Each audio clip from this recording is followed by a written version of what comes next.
Afterward, Rhonda reads all the letters to Arthur and finds Sophie's words as her dead father very sweet. Arthur is shaken for a second, but then claims Sophie is writing like that to manipulate him.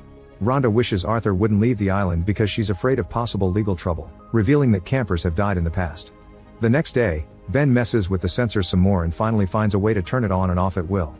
Late at night after Arthur leaves, Ben sneaks into the girl's tent and makes Sophie follow him out.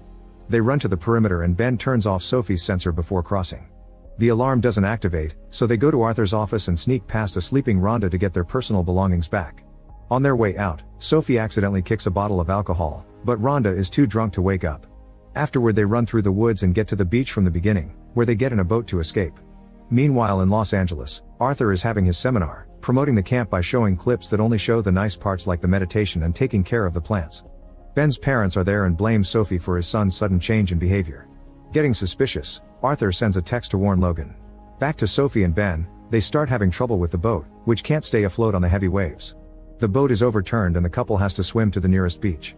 Luckily, this is the island Ben had been trying to reach, which it has a resort for them to stay in. Ben had already sent an envelope in advance with money and documents for their plan.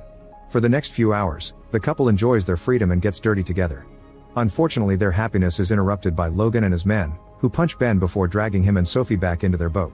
When they return to the camp, both teens are put in the pit cells while Arthur tells the group nobody will have breakfast or time off for 3 months because they must learn how one person's actions can affect the lives of others. Afterward, it's Danny's turn in the circle, but he never breaks and refuses to take responsibility for his parents' paranoia.